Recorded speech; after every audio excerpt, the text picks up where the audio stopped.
Saudara dan saudari yang kekasih, Salam, selamat berjumpa dengan Renungan Harian Kerasulan Baru.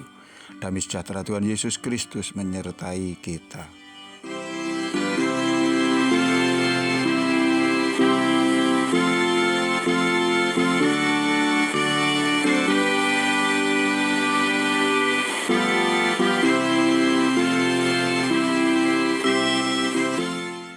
Marilah kita awali renungan kita dengan membaca firman Tuhan dari Injil Yohanes pasal 5 ayat 14. Kemudian Yesus bertemu dengan dia dalam bait Allah, lalu berkata kepadanya, "Ingat, engkau telah sembuh, jangan berbuat dosa lagi, supaya jangan terjadi yang lebih buruk lagi padamu."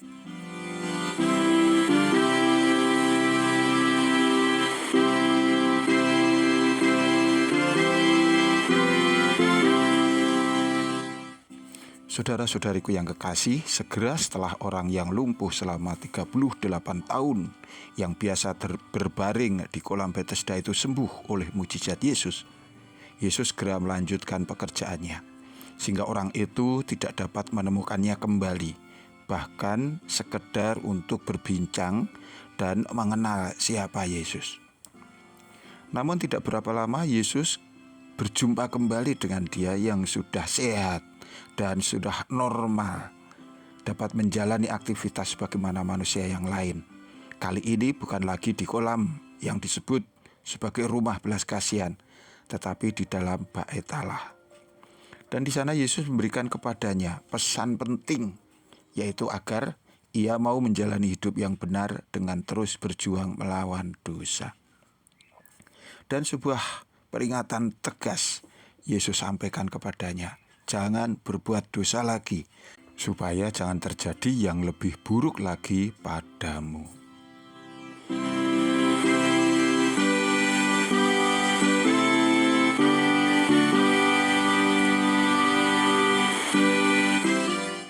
Saudaraku, orang-orang Yahudi memang sering menghubung-hubungkan penderitaan sakit penyakit dengan dosa manusia. Tetapi juga mereka menganggap bahwa kekayaan, kesehatan, kemenangan dalam sebuah peperangan sebagai berkat. Kata-kata Yesus di atas bukan hendak mengajarkan yang demikian. Jangan berbuat dosa lagi supaya jangan terjadi yang lebih buruk. Ini adalah sebuah peringatan bahwa sumber dari segala penderitaan manusia adalah dosa.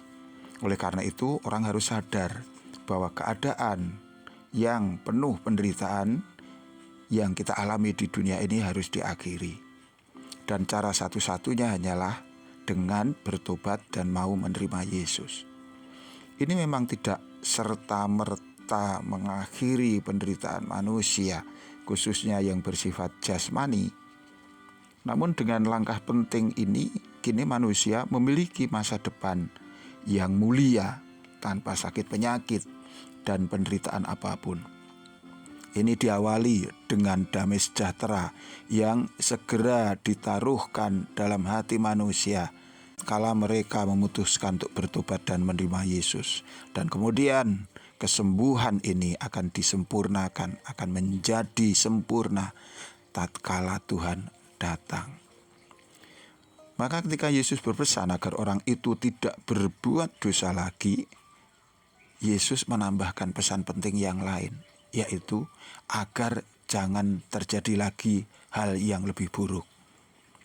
Ini tidak menunjuk kepada hal jasmani semata, melainkan pada penderitaan yang harus ditanggung dalam kematian yang kekal.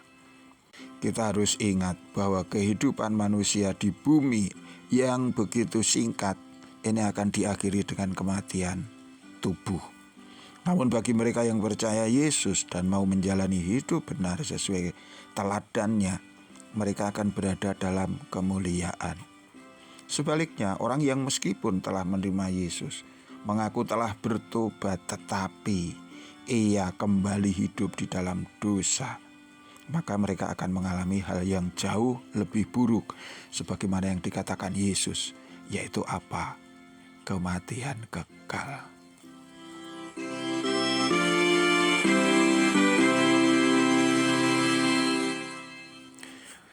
Saudaraku yang kekasih, mengalami mukjizat Tuhan tentu sangat istimewa bagi semua orang. Tetapi mari kita pikirkan setiap saat bahwa mukjizat terbesar sebenarnya sudah terjadi dalam diri kita, yaitu dengan diterimanya kita oleh Yesus melalui kelahiran kembali melalui air dan roh. Ini harus kita pertahankan sampai kita kemudian dapat mengalami mukjizat berikutnya, yaitu saat kita dengan tubuh yang baru, tubuh yang mulia, boleh disentakkan menyongsong Tuhan di angkasa dan bersama-sama Dia menuju ke surga. Ini hanya akan terjadi jika kita tetap setia kepada Tuhan dan menjalani hidup dengan standar iman yang telah Tuhan ajarkan kepada kita. Tuhan memberkati kita. Sampai jumpa. Amin.